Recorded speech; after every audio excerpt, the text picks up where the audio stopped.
పరిశుద్ధుడైన దేవుని యొక్క నామమునకు మహిమ ఘనత ప్రభావములు కలుగునుగాక. ఆమేన్. ప్రియమైన దైవ సంఘమ, నేటి దిన కాలపు కూడికను ప్రభు మనకు అనుగ్రహించి ఉండగా, గడిచిన దినాలన్నీ కూడా దేవుడు తన చిత్తంలో మనలందరినీ నడిపించి అనుదినము అనుక్షణము కూడా ఆయన సంకల్పము మన ఎడల జరిగిస్తూ ప్రతి విషయంలో కూడా ప్రభు కాపుదల మనకు అనుగ్రహించి ఉండగా, మనమందరము కూడా వాక్యం నిమిత్తమై ప్రార్థన చేసుకుందాం. పరిశుద్ధుడా, ప్రేమ స్వరూపి, మీకు స్తోత్రములు దేవా. ఇక పునరుత్థానపు దినమున మీ సన్నిధిలో చేరిన మేము మీ మాటలను బట్టి ధ్యానించుకొనుచుండగా సహాయము దయచేయండి. మీ మాటలను నాయన ప్రకటిస్తున్నటువంటి నీ దాసుని బలపరచండి, మీ ఆత్మచేత నింపండి. బహుగా నాయన నీ పనిని సాగించుటకు వాక్యమనే విత్తనములు నాయన విత్తుచుండగా అవి ప్రతి ఒక్కరి నాయన హృదయంలో ఫలించుటకు సహాయం దయచేయండి. ఏమాత్రము కూడా నీ పనివాడనైన నేను నా సొంత ఆలోచనల చేత కానీ నా సొంత తలంపుల చేత కానీ కాకుండా పరసంబంధమైనటువంటి వర్తమానమును మీరు నా ద్వారా నాయన ప్రకటించండి. మీ నోటి బూరగా నన్ను వాడుకొందురమ్మని, మీ చిత్తాన్ని అనేకులకు తెలియజేస్తురమ్మని, మీ ఆత్మ నడిపింపు నాయన ఈ దీనదాసునికి దయచేస్తురమ్మని యేసుక్రీస్తు నామమున అడిగి వేడుకొనుచున్నాను మా తండ్రి. ఆమేన్. ఆమేన్. మంచిది ప్రియ దైవ సంఘమా, సర్వోన్నతమైన దేవుడు మనకు ఈ దినాన్ని అనుగ్రహించడము చాలా ఉత్తమమైంది, శ్రేయస్కరమైంది. అనేకులు ఈ దినాన్ని చూడలేక ఎంతోమంది కూడా వారి యొక్క జీవన ప్రయాణాన్ని ముగించి వేసి ఉన్నారు. అయితే ప్రభు మనకు అనుగ్రహించినటువంటి దినము చాలా విలువైంది. ఆదివారపు దినము చాలా ప్రాముఖ్యమైంది. అదే రీతిగా ప్రతిరోజు కూడా ప్రభు సన్నిధిలో గడపడం కూడా చాలా ప్రాముఖ్యము. అయితే సంఘముగా కూడుకోవడము క్రైస్తవ సమాజమునకు ఆదివారపు దినము ప్రాముఖ్యత గనుక ప్రతి ఒక్కరూ కూడా సంఘముగా కూడుకోవడము వారి జీవితాలకు ఎంతగానో ఆశీర్వాదకరముగా దీవెనకరముగా ఉండేదిగా ఉంది. కనుక ఈ ఆదివారపు దినమున మనమందరము చేరడము కూడా మనకెంతగానో దేవుని నుండి ఆశీర్వాదము వస్తుందని విశ్వాసం ఉంచుతున్నాను. చాలామంది ఈ దినమున వారి యొక్క సొంత పనులలో వ్యర్థముగా ఇంటి దగ్గర ఈ రీతిగా వారి వ్యాపారాలలో వారి ప్రయాణములలో ఉన్నారు. కానీ ప్రభువు అయితే మనకిచ్చిన కృపను బట్టి ఆయన విలువ మనకు తెలుసు కనుక ఆదివారం యొక్క ప్రతిష్టత, ఆదివారం యొక్క ప్రాముఖ్యత మనకు తెలుసు కనుక మనమందరము సంఘముగా కూడుకోవడము, ఈ రీతిగా అనేక చోట్ల అనేక ప్రాంతాలలో మందిరములలో దేవుని గురించి సంఘములుగా కూడుకోవడము నిజంగా ఎంతగానో ఆనందదాయకమైనటువంటి కార్యము. సరే, దేవుని యొక్క మాటలను మనము ధ్యానించుకున్నప్పుడు సమూయేలు మొదటి గ్రంథము 2వ అధ్యాయము, సమూయేలు మొదటి గ్రంథము 2వ అధ్యాయము 5వ వచనమును మనము చదువుకున్నట్లయితే, తృప్తిగా భుజించిన వారు అన్నము కావాలని కూలికి పోవుదురు, ఆకలి కొనిన వారు ఆకలి తీరా తిందురు. గొడ్రాలు 7 పిల్లలను కనును, అనేకమైన పిల్లలను కనినది కృషించి పోవును. ఈ మాటలు మాట్లాడుతున్నది, విజ్ఞాపన చేస్తున్నది ఒక స్త్రీ. ఒక ప్రవక్త కాదు, యాజకుడు కాదు, దేవుడు నియమించినటువంటి ప్రధానులలో కాదు, అధిపతులు కాదు, రాజులు కాదు.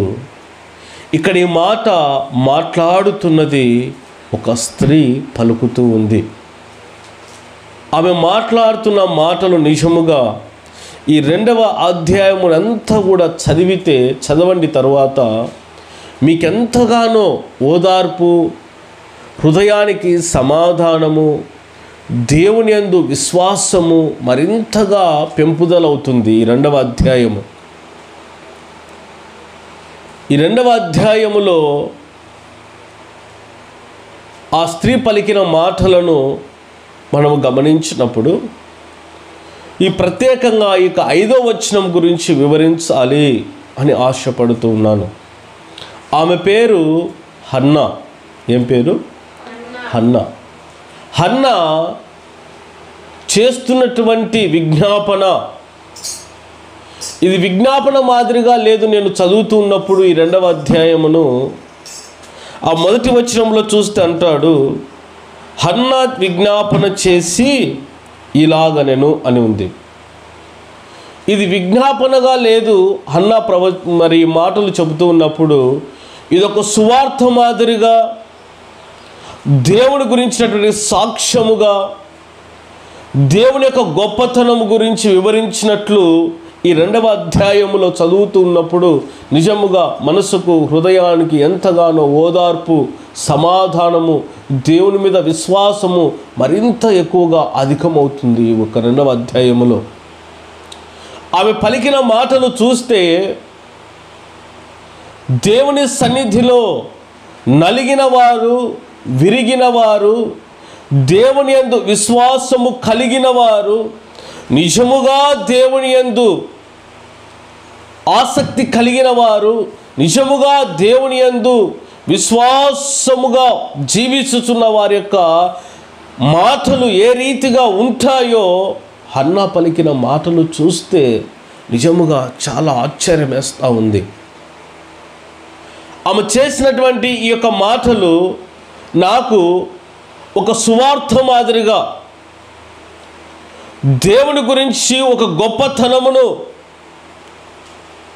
దేవుడు చేసే అద్భుత కార్యములు, దేవుడు చేసే ఆశ్చర్య కార్యముల గురించి, అసాధ్యమైన వాటిని దేవుడు ఏ రీతిగా సాధ్యపరుస్తాడో ఆమె వివరించిన విధానము చూస్తే ఆశ్చర్యం వేస్తూ ఉంది.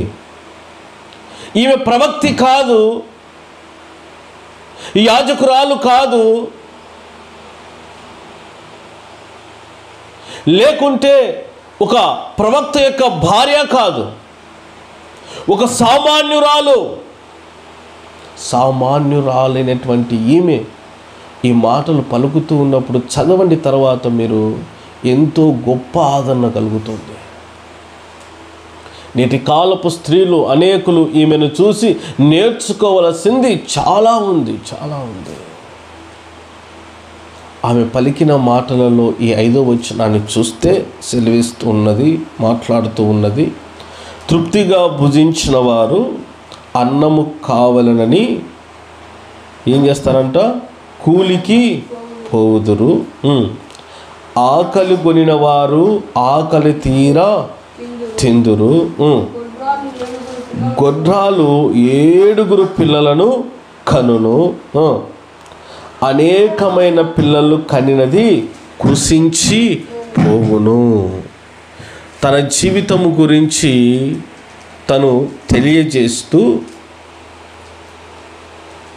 తన జీవితంలో జరిగిన ఒక అద్భుత కార్యము గురించి వివరిస్తూ దేవుని యొక్క గొప్పతనాన్ని ఆమె తెలియజేస్తూ ఉంది.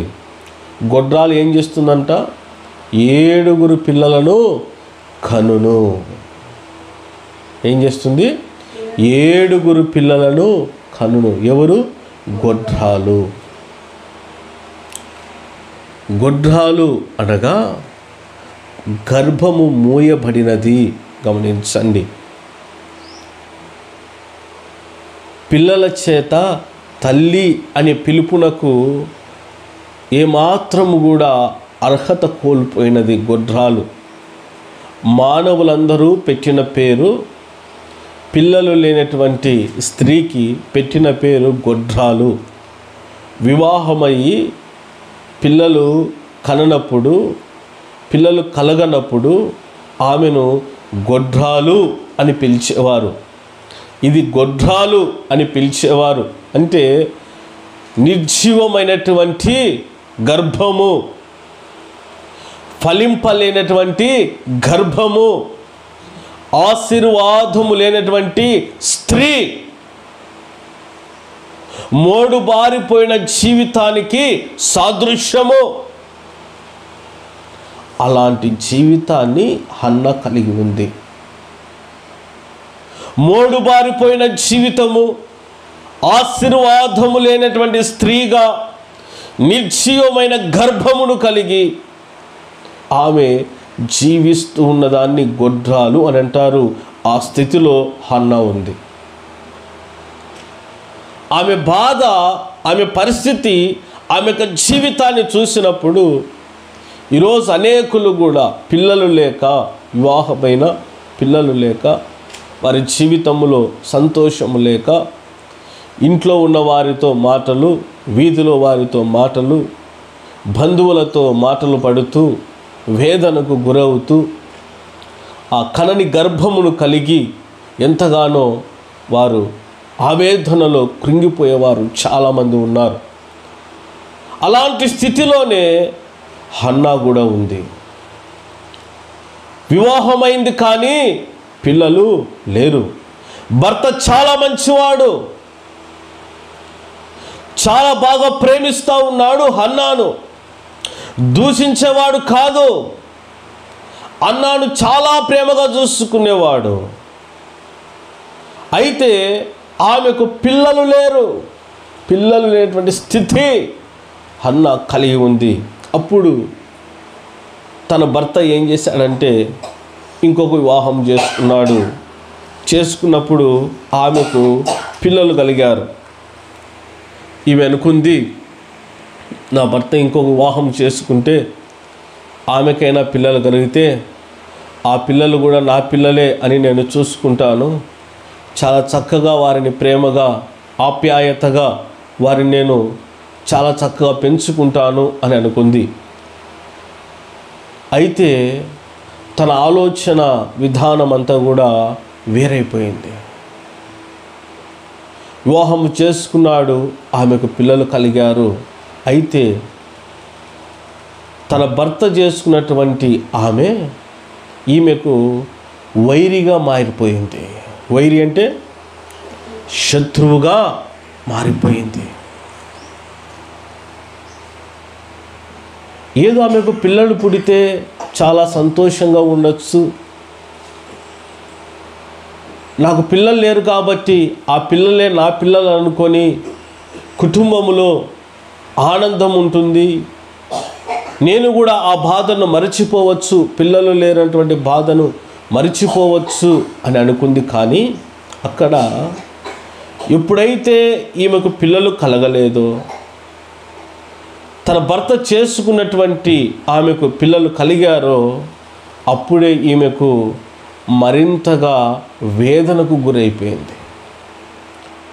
తన మనసులో ఉన్న ఆలోచన వేరైపోయింది. తనకున్నటువంటి నిరీక్షణ అంటే నా భర్తకు ఆ పిల్లలు కలిగితే వారు కూడా నా పిల్లలే అనుకొని నేను వారితో సంతోషంగా ఉంటాలే అనుకున్న పరిస్థితి మారిపోయింది. కారణం ఏంటంటే తన భర్త చేసుకున్నటువంటి ఆమె హన్నాను వేధిస్తూ ఉందంట. చూడండి లేఖన భాగంలో 1వ అధ్యాయము 5వ వచనము 6వ వచనం. 1వ అధ్యాయము 6వ వచనం. యెహోవా ఆమెకు సంతు లేకుండా చేసి ఉన్న హేతువును బట్టి ఆమె వైరగు పెనిన్న ఆమెను విసిగించుటకై ఆమెకు కోపము పుట్టించుచు వచ్చెను. ఏం పేరు ఆమె పేరు? పెనిన్నా. ఏం చేస్తూ ఉందంట? ఆమెకు సంతానం లేని స్థితి ఆమెను చూసి ఆమెను ఏం చేస్తుంది? విసిగిస్తా ఉంది. ఏం చేస్తుందట? విసిగిస్తూ ఉంది. ఆమెకు కోపము పుట్టిస్తూ ఉంది. అంటే ఒకే కుటుంబంలో ఉన్నారు కనుక ఈ పెనిన్నా హన్నను వేధిస్తూ ఉంది మాటల చేత. సూటిపోటి మాటలు అంటాము కదా, ప్రతి విషయంలో కూడా హన్నాను పెనిన్నా విసిగిస్తూ ఉంది. ప్రతి పనిలో కూడా విసిగిస్తూ ఉంది. ఆమె భర్త మాత్రము ఆమెను ప్రేమిస్తూ ఉన్నాడు.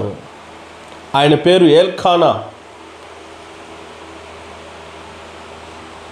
పెనిన్నా కంటే హన్నాను ఎల్కానా ఎక్కువగా ప్రేమిస్తూ ఉన్నాడు. మంచి భర్త దొరికాడు. చాలా ప్రేమ కలిగినటువంటి భర్త భార్యను ఎంతగానో ప్రేమిస్తూ ఉన్నాడు. భర్త ప్రేమను పొందుకుంటూ ఉంది.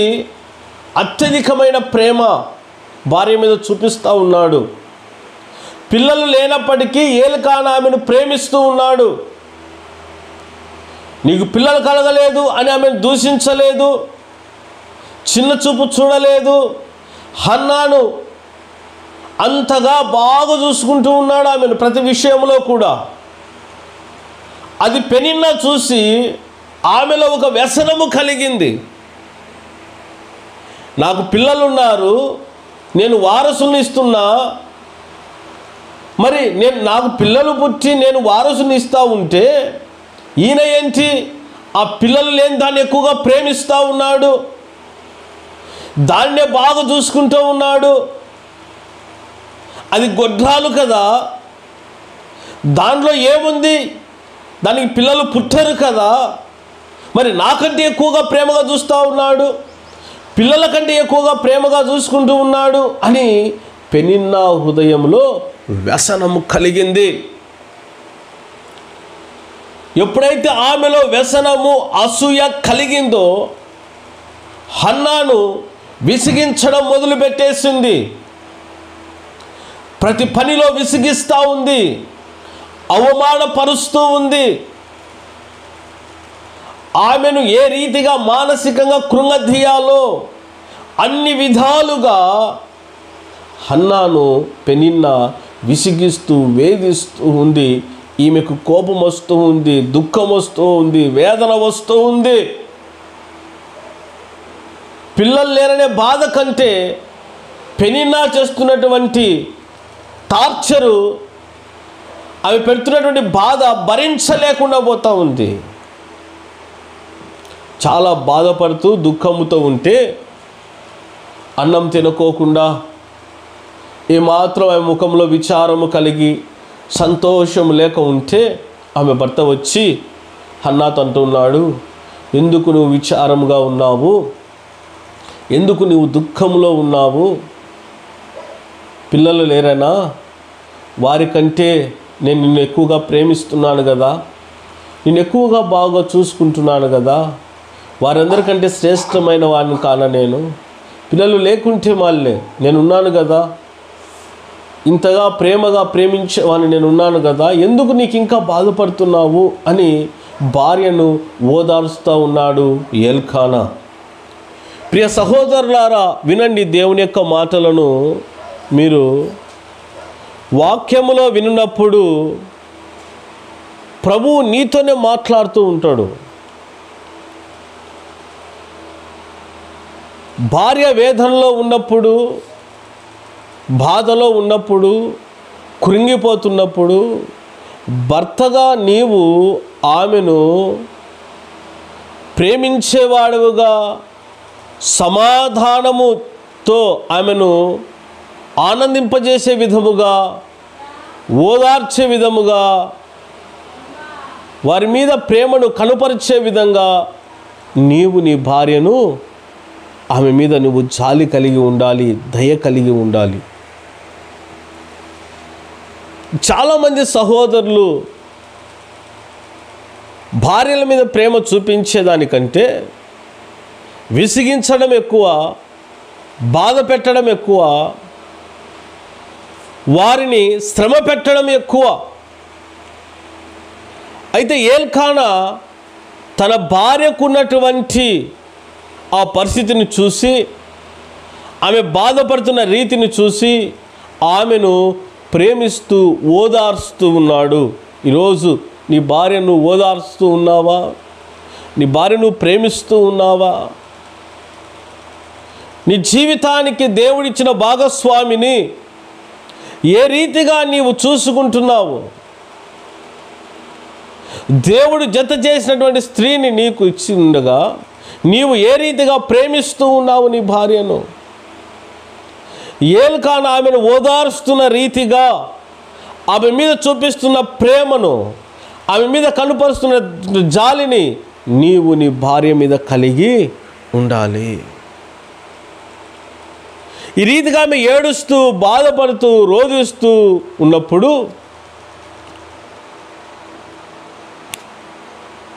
ఎల్కానా వచ్చి ఆమెను ఎంతగా ఓదార్చినా కూడా ఆమె ఏమాత్రము కూడా ఓదార్పు నొల్లక బహు దుఃఖముతో దేవుని యొక్క సన్నిధికి వెళ్ళిందంట. హల్లెలూయా. చూడండి లేఖన భాగంలో 10వ వచనము, బహు దుఃఖాక్రాంతురాలై వచ్చి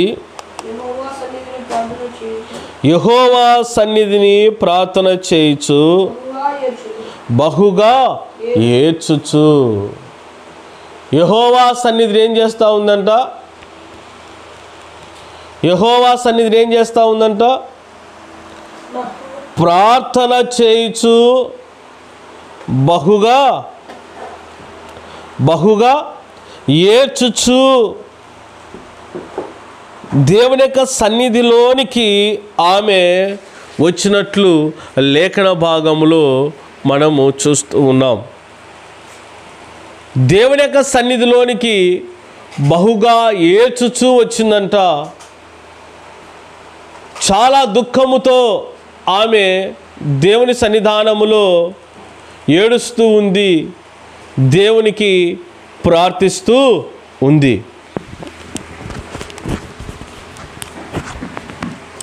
ఈ రీతిగా ఆమె దేవుని యొక్క సన్నిధిలోనికి దుఃఖముతో వచ్చి ఉన్నప్పుడు మనుషుల యొద్దకు ఆమె పరుగడి వెళ్ళలేదు, తన కుటుంబముల యొద్దకు వెళ్ళలేదు,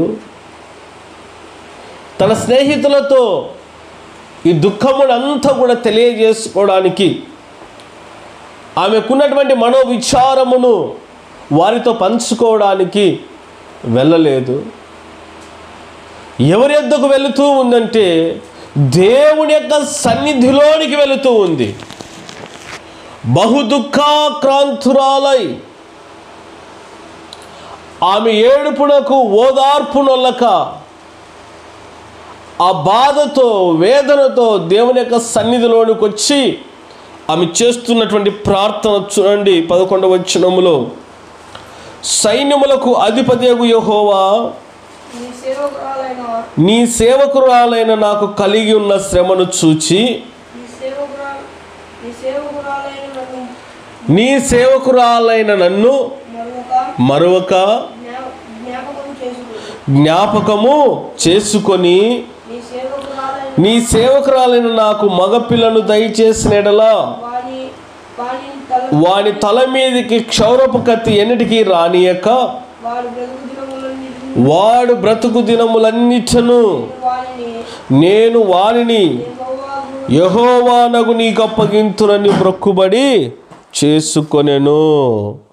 మొక్కుబడి చేసుకుందంట. గమనించండి, యెహోవానగు నీకు మొక్కుబడి చేసుకొందును. గమనించండి, దేవుని యొక్క మాటలను మనము పరిశీలన చేసినట్లయితే ప్రభు సెలవిస్తున్నటువంటి మాటలో ఆయన ప్రకటిస్తున్నటువంటి ఈ యొక్క వాక్య భాగమును మనం గమనించినప్పుడు, బహు దుఃఖాక్రాంతురాలై వచ్చి దేవుని యొక్క సన్నిధిలో ఆమె మొరపెడుతున్నటువంటి రీతిని మనము గమనించినప్పుడు ఏమంటూ ఉంది? నీ సేవకురాలనైన నేను కలిగి ఉన్నటువంటి ఈ శ్రమను, ఈ నిందను, ఈ అవమానమును, ఈ లోపమును, వీటన్నిటినీ కూడా ఒక్కసారి నువ్వు జ్ఞాపకము చేసుకో. దేవా, నీవు నాకు మగపిల్లను దయచేసిన ఎడలా, ఎవరిని? మగపిల్లను దయచేసిన ఎడలా వాని తల మీదికి ఎన్నడను క్షౌరమును రానివ్వకుండా, అనగా వాని వెంట్రుకలు, తల వెంట్రుకలు కట్ చేయించకుండా, తీసివేయకుండా నీకే వాని అప్పగిస్తా, నీ పరిచర్యకు అప్పగిస్తా, నీ మందిరానికి అప్పగిస్తా. నీవు ఏ రీతిగా ఆ పిల్లవాన్ని నీ సన్నిధిలో నీవు అతన్ని ఉపయోగించుకుంటావో అది నీ చిత్తానికే వదిలేస్తా ఉన్నా. అయితే నాకున్న ఈ నిందను తీసివేయండి అని దేవుని సన్నిధిలో విజ్ఞాపన చేస్తూ ఉంది. ప్రియ దేవుని బిడ్డలారా, గమనించండి. ఆమెకున్నటువంటి వేదన, ఆమె కలిగి ఉన్నటువంటి నింద, ఆ విచారము, ఆమె చేయబడినటువంటి ఎగతాళి, ఆమె పొందినటువంటి అపహాస్యము, ఇవన్నీ కూడా ఆమె నుండి తీసివేయబడాలి, అనేకుల నోర్లు మూయించబడాలి అని అంటే ఏం చేయాలి? ఆమెకు మగపిల్లవాడు రావాలి. మగపిల్లవాడు ఆమె జీవితంలో ఆమెకు సంతానముగా దేవుడు అనుగ్రహిస్తే అప్పుడు ఆమె ఉన్నటువంటి నింద తొలగిపోతుంది. కనుక దేవుని సన్నిధానములో ఆమెకున్నటువంటి నింద అంతా కూడా తొలగిపోతుంది. కనుక ఎవరైతే ఆమెను హేళన చేశారో, ఎవరైతే ఆమెను నిందించారో, ఎవరైతే ఆమెను అపహాస్యము చేశారో, ఎవరైతే ఆమెను ఎగతాళి చేస్తూ ఉన్నారో, బాధిస్తూ ఉన్నారో, వేధిస్తూ ఉన్నారో, వారందరినీ కూడా నోరు మూయించే విధానము అదే. గొడ్రాలు అని పిలువబడుతున్నటువంటి ఆమె, గొడ్రాలు అని పిలువబడుతున్నటువంటి ఆమె సంతానము పొందుకోవాలంటే, సంతానము పొందుకోవాలి అని అంటే అది దేవుని వల్లే జరిగే కార్యము అని ఆమె విశ్వాసం ఉంచుతూ ఉంది. కనుకనే దేవునితో ఒక ప్రమాణము చేస్తూ ఉంది, ఒక తీర్మానము చేస్తూ ఉంది, ఒక సంకల్పమును కలిగి దేవుని సన్నిధిలో ఆమె మాట్లాడుతున్నటువంటి మాట, అయ్యా నీవు నాకు సంతానం ఇస్తే, అయితే ఈ సంతానంలో నాకు మగపిల్లవాడు కావాలి అని తీర్మానం చేసుకుంది. ఆ తీర్మానము తీసుకొని ఆమె దేవుని యొక్క సన్నిధిలో ప్రార్థన చేస్తూ ఏడుస్తూ ఉన్నప్పుడు ఆమెలో ఉన్నటువంటి శక్తి అంతా అయిపోయింది. ఇక కేవలము పెదవులు మాత్రమే పలుకుతూ ఉన్నవి, శబ్దము రావడం లేదు, పెదవులు మాత్రమే కదులుతూ ఉన్నప్పుడు ఆ ప్రార్థనా మందిరంలో ఉన్నటువంటి యాజకుడు వచ్చాడు. ఏలి వచ్చి ఆమెను చూస్తూ ఉంటే ఆమె శబ్దము రావడం లేదు, కానీ కేవలము ఊరికే ప్రార్థన చేస్తూ ఉంది, మోకరించి ఉంది. పెదవులు కదులుతూ ఉన్నప్పుడు ఆమెతో అంటూ ఉన్నాడు, ఇంకా నీవు ఎంతసేపు మత్తురాలువై ఉంటావో, చాలాసేపు అయింది కదా నువ్వు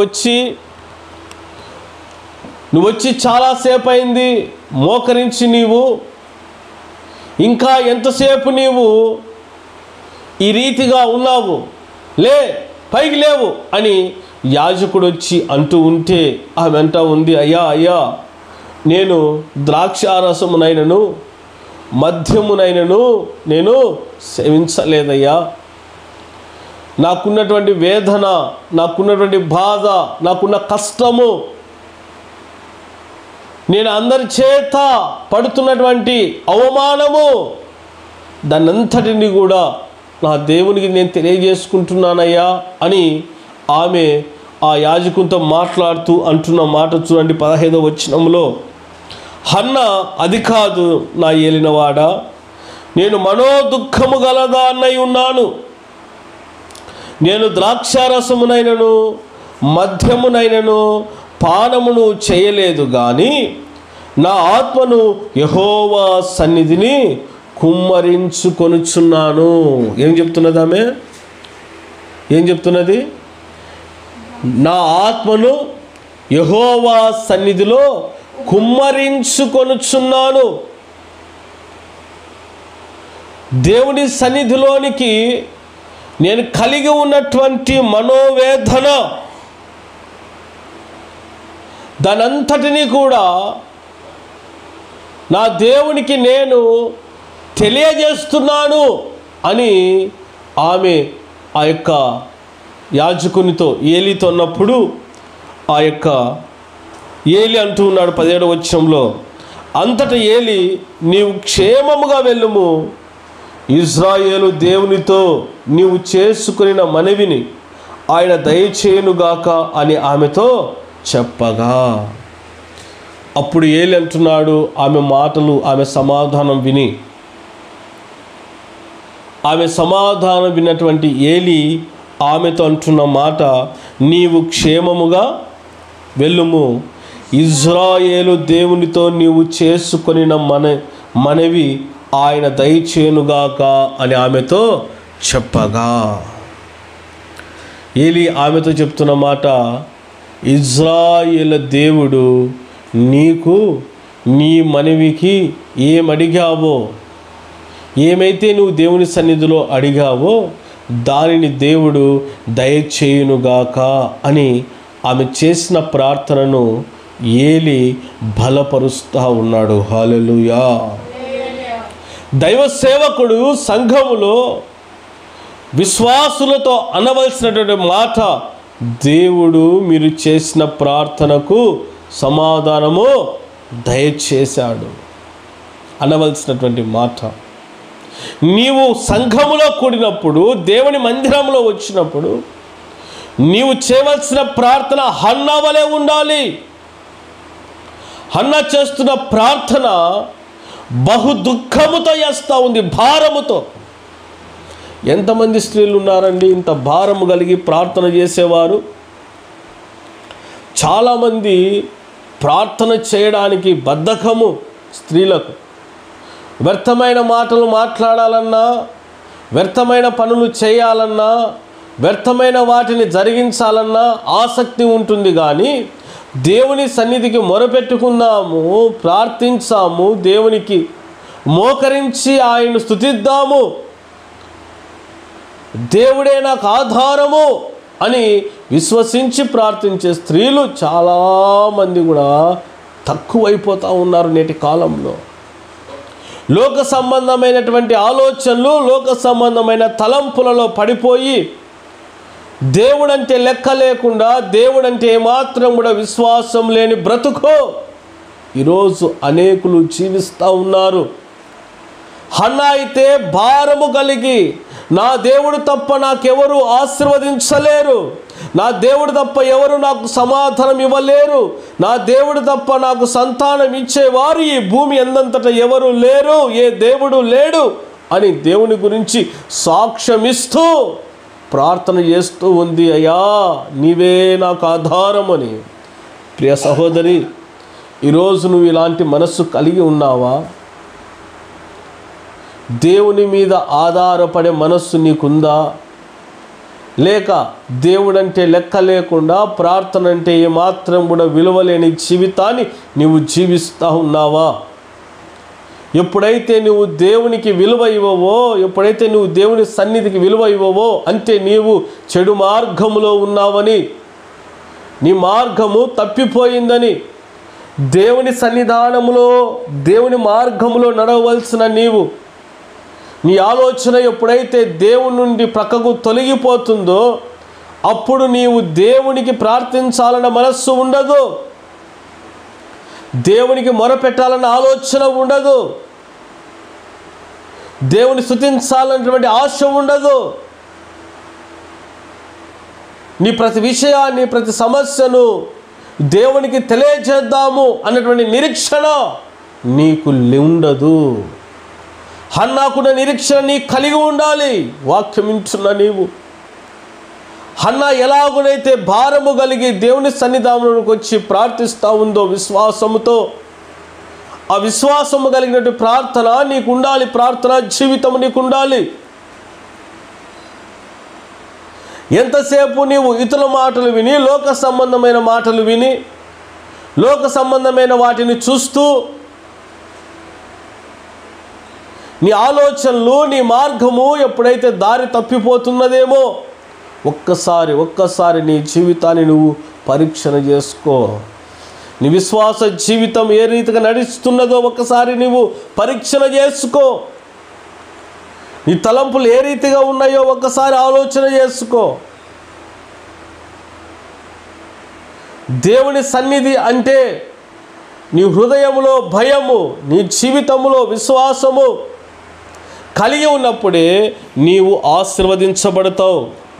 ఎప్పుడైతే ఈమె దేవుని యందు ఆ ప్రార్థన చేసుకొని దేవుని సన్నిధానములో బయటికి వెళ్ళిన తర్వాత ఆమె ఏ రీతిగా ఉందో చూడండి. ఒకసారి లేఖన భాగంలో 18వ వచనం చూడండి. ఆమె అతనితో, నీ సేవకురాలని నేను నీ దృష్టికి కృప నొందుదును గాక అనెను. తర్వాత ఆ స్త్రీ తన దారిని వెళ్ళిపోయి భోజనము చేయుచు నాటి నుండి దుఃఖముఖిగా ఉండుట మానెను. విశ్వాసమునకు ఎంతగా ఈమె దేవుని యందు లోబడి ఉందో చూడండి. అంతవరకు భోజనము చేయలేదు. భర్త వచ్చి ఓదార్చినా కూడా భోజనం చేయలేదు. భర్త వచ్చి బ్రతిమలాడినా కూడా భోజనము చేయలేదు. ఆమె స్థితిని చూసినప్పుడు భర్తకు జాలి కలిగి ఎంతగా ఆమెను బ్రతిమలాడినా భోజనము చేయకుండా ఉండేది.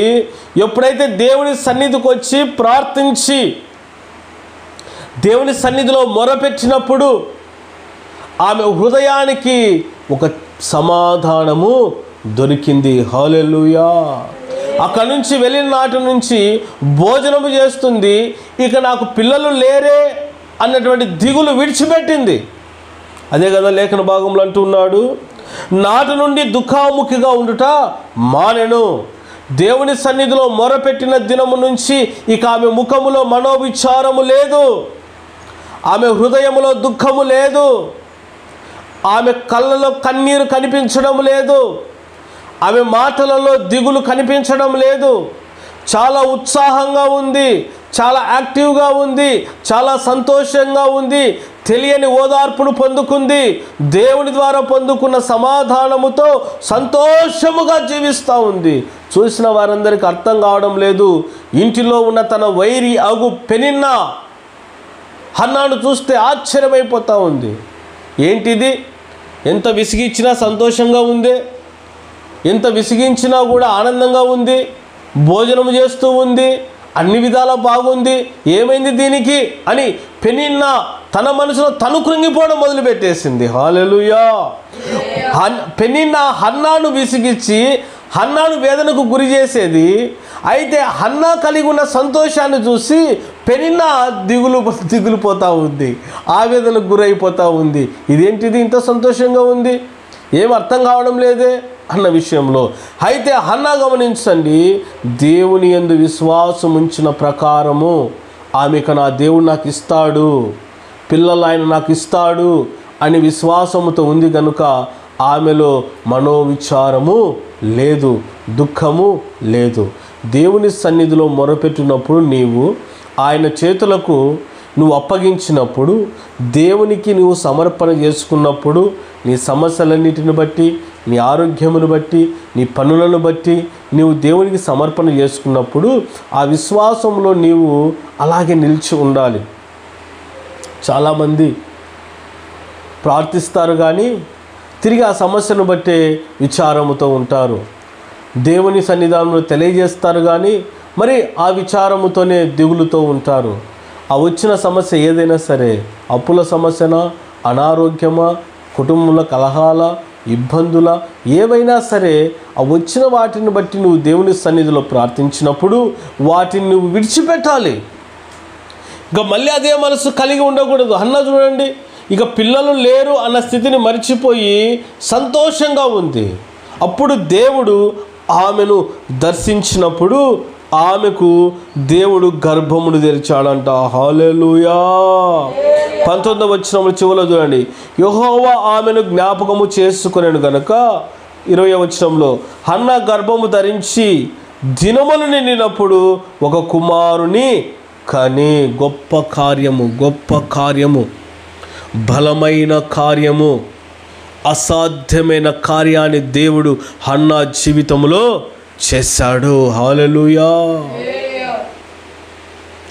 ఏ బాధ అయితే, ఏ కష్టమైతే, ఏ శ్రమ అయితే, ఏ హేళన అయితే, ఏ ఎగతాళి చేయబడిందో, గొడ్రాలు అని పిలువబడిందో ఆమె జీవితంలో దేవుడు నూతన క్రియను చేశాడు. హల్లెలూయా. మూయబడిన గర్భాన్ని దేవుడు తెరిచాడు. ఇక దీనికేమి పిల్లలు పుడతారులే అని అనుకున్న పెనిన్నా ఆలోచనలను దేవుడు తారుమారు చేశాడు. నీ జీవితంలో కూడా అనేకులు ఇక వీని జీవితం ఇంతే, ఇక ఈమె జీవితం ఇంతే, ఈమెం బాగుపడుతుంది, వీడేం బాగుపడతాడు అని నీ గురించి ఆలోచన చేస్తూ ఉండొచ్చేమో. కానీ నీవు నమ్మిన దేవుడు, నేను నమ్మిన దేవుడు జీవితాలను ఉన్నతముగా ఆశీర్వదించగలడు. చాలామంది ఇదే అనుకుంటూ ఉంటారు. ఒకరిని చూసినప్పుడు, వారి జీవితాన్ని, వారి బ్రతుకుని చూసినప్పుడు, ఇంకా అయిపోయింది వీని లైఫ్, వీని జీవితం అయిపోయింది, ఇక వీడేం బాగుపడతాడు అని చెప్పేసి. పెళ్లిగాండలు చూసినప్పుడు ఇంకా ఈడేం పెళ్లి చేసుకుంటాడు, అయిపోయింది, ఇంకా వీని జీవితం అయిపోయింది, ఇంకా ఈయనకి ఎవరు ఇస్తారు పిల్లల్ని అనుకునేవారు చాలామంది ఉంటారు. స్త్రీలను చూసినప్పుడు ఇంకా ఈమెకి అసలు పెళ్ళే కాదు, ఈమెను ఎవరు చేసుకుంటారు చాలామంది అనే మాట. నలుగురు చూసి హేళన చేస్తూ ఉండొచ్చు నీ బ్రతుకును చూసి. పెళ్ళై 10 సంవత్సరాలైంది, 15 సంవత్సరాలైంది, ఇక పిల్లలేం పుడతారు వీళ్ళకి, ఇంకా వీళ్ళు పిల్లలు పుట్టారు అని మిమ్మల్ని చూసి అనేకులు అంటూ ఉండవచ్చు. లేకుంటే నీ అప్పుల స్థితిని చూసి ఇక వీడు బాగుపడ్డు, అన్ని అమ్మేసుకున్నాడు, వీడు అప్పుల పాలైపోయాడు, ఇంకా వీడేమి వృద్ధిలోకి వస్తాడు అని నిన్ను చూసి అంటూ ఉండవచ్చు. ఎవరు ఎన్ని మాటలు నిన్ను అన్నా నీవు నీ దేవుడైన యెహోవా మీద నమ్మిక ఉంచినట్లయితే నీ జీవితంలో మనుషుల ఆలోచనలు నా దేవుడు వారి యొక్క ఆలోచనలు తారుమారు చేసి నీవు ఏ ఎండిన బ్రతుకులో ఉన్నావో, ఏ మోడుబారిన జీవితంలో ఉన్నావో, ఏ కొరతలతో ఉన్నావో, ఎలాంటి లేమితో ఉన్నావో, సర్వోన్నతమైన దేవుడు నిన్ను ఆశీర్వదించినట్లయితే అనేకుల నోలను మూయించి వేస్తాడు. హల్లెలూయా. హన్నాను అనేకులు గొడ్రాలు దీనికి పిల్లలు పుట్టారు అని అనేకులు అనుకున్నారు. కానీ ఉన్నతమైన వాడిని ఆశ్రయించింది, సమాధానం గల దేవుణ్ణి ఆశ్రయించింది. ఎప్పుడైతే ఆ దేవాది దేవుని ఆశ్రయించిందో అనేకుల నోలను మూయించేశాడు. ఎవరినిచ్చాడు తెలుసా? ఎవరినిచ్చాడు? గర్భమందు మగపిల్లవాణ్ణి అనుగ్రహించాడు. పెనిన్న పిల్లల కంటే అందముగా ఉన్నాడు, మంచి స్వరూపము. హన్నా ఉన్న ప్రాంతం అంతట్లో అలాంటి సుందరముగా, అలాంటి అందమైనటువంటి మగపిల్లవాడు ఎవరు లేరు. వచ్చిన వాళ్ళందరూ చూసి ఆశ్చర్యపోతూ ఉన్నారు. హన్నాకు కలిగిన కుమారుడు ఎంత అందంగా ఉన్నాడు, ఎంత బలముగా ఉన్నాడు, ఎంత ఆరోగ్యముగా ఉన్నాడు, చక్కటి నేత్రములు కలిగినవాడు, చక్కటి శరీర సౌందర్యమును కలిగినవాడు. పెరిగిన పిల్లలేంది అట్లున్నారు చూడండి. దేవుడు ఇచ్చినటువంటి కుమారుడు అందముగా, శ్రేష్టమైన వాడుగా, చూడడానికి సుందరమైన వాడిగా ఇచ్చాడు దేవుడు. హల్లెలూయా. దేవుడిచ్చి అంత గొప్ప ఆశీర్వాదము. ప్రియ సహోదరి, ప్రియ సహోదరుని, ఈరోజు ఏమాత్రం కూడా దిగులు చెందమాకు. నీవు ఏ స్థితిలో ఉన్నాడు, నీ స్థితిని మార్చగలిగిన వాడే మన దేవుడు. హల్లెలూయా. మన బ్రతుకును మార్చగలిగిన వాడే మన దేవుడు. అనేకుల నోలను మూయించుతాడు నీ జీవితంలో. ఎవరైతే నిన్ను ఎగతాళి చేసి, ఎవరైతే నిన్ను హేళన చేసి, ఎవరైతే నీ లోపమును చూసి నిన్ను చిన్న చూపు చూస్తూ ఉన్నారో వాళ్ళందరి నోలను మూయించే కాలము దేవుడు నీకు ఇవ్వబోతూ ఉన్నాడు. హల్లెలూయా. అలాంటి దినాలను దేవుడు నీ జీవితంలో జరిగిస్తాడు. ఈ మగ పిల్లవాడు పుడితే ఏం చేస్తానని చెప్పింది హన్నా? నీకే అప్పగిస్తాను అని అన్నది. పాలు విడిచేంత వరకు కూడా తన దగ్గరే పెట్టుకొని ఆ చిన్న పిల్లవాడు ఎప్పుడైతే పాలు మరిచాడో అప్పుడు దేవుని యొక్క సన్నిధిలోని తీసుకొని వెళ్ళి ఆయనకి అప్పగించిందంట. ఎంత గొప్ప నిర్ణయమో గమనించండి. ఇక నా కుమార్ని ఇచ్చాడు కదా, వీని చూసుకుంటూ బతికేయచ్చులే, దేవుడు ఏమంటాలే, మాట ఇచ్చి తప్పోతే అని అనుకోలేదు. నేను నా దేవునికి ఒక మాట ఇచ్చాను, ఆ మాటను నేను అదే రీతిగా నెరవేర్చాలనుకుంది. తీసుకుని వెళ్ళి తన కుమార్ని సంతోషముగా దేవుని యొక్క సన్నిధిలో అప్పగిస్తూ ఉంది. ఎంతటి గొప్ప తీర్మానము గమనించండి.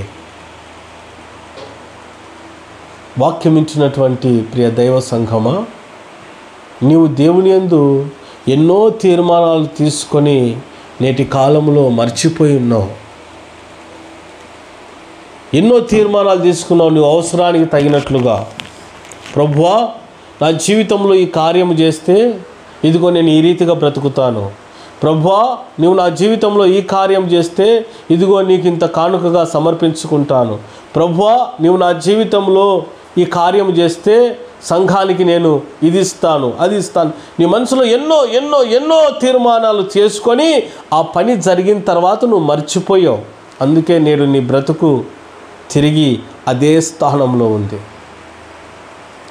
దేవుని యందు తీర్మానం తీసుకొని మర్చిపోవడము చాలా ప్రమాదము. నువ్వు తీసుకున్న తీర్మానం ప్రకారము దేవునికి నీవు సమర్పించుకునేటువంటి మనస్సు కలిగి ఉండాలి. లేకుంటే ఆ తీర్మానం నువ్వు తీసుకోకూడదు. దేవుని సన్నిధిలో తీర్మానం తీసుకున్నావు, దాన్ని మర్చిపోయావు. కనుకనే నీ జీవితంలో పొందవలసిన ఆశీర్వాదాన్ని నువ్వు పొందలేకపోతున్నావు. దేవుని నుండి పొందవలసిన ఓదార్పును నీవు పొందలేకపోతున్నావు. దేవుడిచ్చే కృపను పొందలేకపోతున్నావు. కారణము నీవు తీర్మానాన్ని మర్చిపోయావు. ఒక్కసారి జ్ఞాపకము చేసుకో. ప్రభువా, నేను ఏదైనా నీకు తీర్మానం ఇచ్చి మర్చిపోయి ఉన్నానేమో, నాకు జ్ఞాపకం చేయి నాయనా అని. ఒకవేళ నువ్వు తీసుకున్న తీర్మానం నీకు జ్ఞాపకం ఉంటే దాన్ని దేవుని సన్నిధిలో జరిగించు. హన్నా గమనించండి, తన నింద తొలగించి వేశాడు దేవుడు. అందుకు కృతజ్ఞతగా తన కుమారుణ్ణే దేవుని యొక్క సన్నిధిలో అప్పగిస్తూ ఉంది. ఈరోజు నువ్వు దేవునికి ఏం అప్పగిస్తూ ఉన్నావు? కార్యములు చేశాడు కదా దేవుడు, ఏమి అప్పగిస్తూ ఉన్నావు? దేవునికి నీవు ఏమి సమర్పణ చేసుకుంటున్నావు? ప్రియ దేవుని బిడ్డ, నీ జీవితంలో దేవుడు గొప్ప కార్యములు చేయాలి అంటే నువ్వు తీసుకున్న తీర్మానాలు కూడా నువ్వు కట్టుబడి ఉండాలి. హన్నా కలిగి ఉన్న విశ్వాసం నిజముగా చాలా గొప్పది. ఆమె తన కుమారుని ఇవ్వడానికి దేవుని సన్నిధిలో వెలుగుదీయలేదు. ఆలోచన ఆమె చేయడం లేదు. తన దేవుని యొక్క సన్నిధికి వెళ్ళింది, అప్పగించేసింది. అప్పుడు ఒక మాట అంటుంది చూడండి, ఒక చక్కని మాట దేవుని సన్నిధానంలో 2వ వచనం, సమూయేలు మొదటి గ్రంథము 2వ అధ్యాయం 2వ వచనంలో, యెహోవా వంటి పరిశుద్ధ దేవుడు ఒకడును లేడు, నీవు తప్ప మరి ఏ దేవుడును లేడు. మన దేవుని వంటి ఆశ్రయ దుర్గమేది లేదు. ఎంత గొప్ప మాట చూడండి. ఏమంట ఉంది? యెహోవా వంటి పరిశుద్ధ దేవుడు ఒకడును లేడు. ఆయన వంటి దేవుడు ఇంకెవరు కూడా లేరు అని దేవుని గురించి సాక్ష్యం ఇస్తూ ఉంది. ఈరోజు నువ్వు ఎంతమంది దగ్గర నీ సాక్ష్యాన్ని పంచుకుంటూ ఉన్నావు? ఎంతమంది దగ్గర నీ సాక్ష్యాన్ని నీవు చెబుతున్నావు? దేవుని గురించి ఎంతమంది వద్ద నీవు ప్రకటిస్తున్నావు ఈ మాటలను? మరొకసారి చెప్తూ ఉన్నాను, వాక్యం వింటున్న ప్రతి ఒక్కరూ ఈ 2వ అధ్యాయాన్ని, సమూయేలు మొదటి గ్రంథం 2వ అధ్యాయాన్ని పూర్ణంగా చదవండి. మీ జీవితంలో గొప్ప ఆశీర్వాదము, మేలులను మీరు పొందుకుంటారు. దాదాపుగా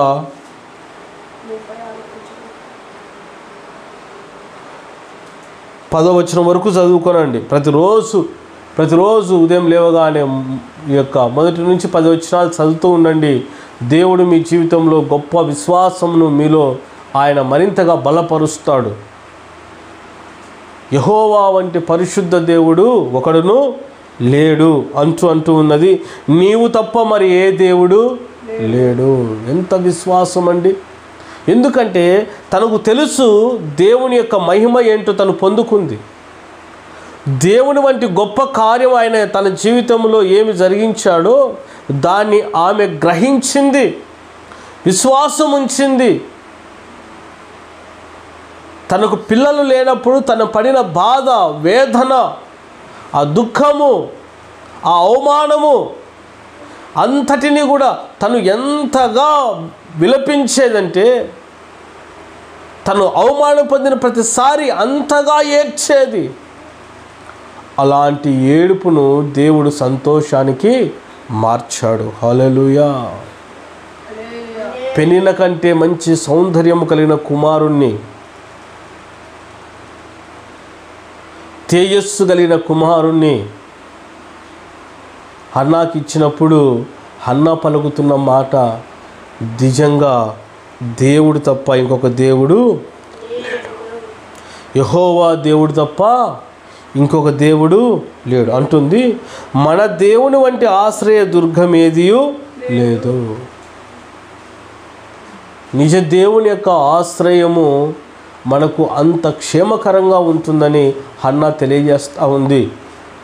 ఈరోజు నీకు వచ్చిన కష్టము, వేదన, బాధ, సమస్యలు అవి ఏ ఉన్నా సరే నీవు దేవుని యొక్క సన్నిధిలో నీవు ఒప్పుకునేవారుగా ఉన్నప్పుడు, ప్రార్థించినప్పుడు, ఆయన సన్నిధానం నువ్వు మొరపెట్టినప్పుడు దేవుడు నీ జీవితంలో కూడా గొప్ప కార్యాన్ని ఆయన జరిగిస్తాడు.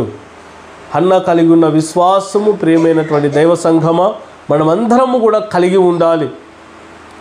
ప్రార్థించే విధానములో, సమర్పించుకునే విధానములో, తీర్మానము తీసుకున్నటువంటి విధానములో హన్నాను చూసి మనం ఎన్నో ఎన్నో ఎన్నో మాటలను, విశ్వాసమును మనం నేర్చుకునే వారముగా ఉన్నాము. ఆమె ప్రకటించిన మాటలు నిజముగా ఎంత గొప్ప మాటలు అంటే అంత గొప్పగా ఆమె ప్రకటించి ఉంది. ఆమె చేసినటువంటి ప్రార్థన, ఇలాంటి జీవితాన్ని మనం కలిగి ఉండాలి. దేవుని విడిచిపెట్టడము, దేవుని మరవడం అంటే అది క్షణకాలంలో జరిగిపోవచ్చు, కానీ అది నీ జీవిత కాలం అంతా కూడా నీకు అపాయకరము. దేవుని సన్నిధి మానుకోవడం ఎంతసేపు? దేవుని యొక్క మార్గాన్ని విడిచిపెట్టడం ఎంతసేపు? అయితే నువ్వు విడిచిపెట్టే మార్గం వలన, నువ్వు విడిచిపెట్టే దేవుని సన్నిధి వలన నీ జీవితము ప్రమాదంలో పడిపోతుంది. అదే నువ్వు దేవుని అంటిపెట్టుకొని ఉన్నట్లయితే, అనుదినమును దేవునితో సహవాసము చేసినట్లయితే, దేవుని సంఘమును విడవకోకుండా, నీవు దేవుని ప్రార్థనా మందిరమును విడవకుండా, దైవ సేవకుల యొక్క సహవాసం విడిచిపెట్టుకోకుండా, సంఘ సహవాసాన్ని వదులుకోకుండా నీవు నీ జీవితాన్ని కొనసాగిస్తే, విశ్వాసాన్ని నువ్వు కొనసాగిస్తే నీ జీవితంలో అద్భుతాలు చూస్తావు. హల్లెలూయా. ఆశ్చర్య కార్యములు చూస్తావు. నీవు దేవుని సన్నిధానములో గొప్ప మేలులు పొందుకుంటావు.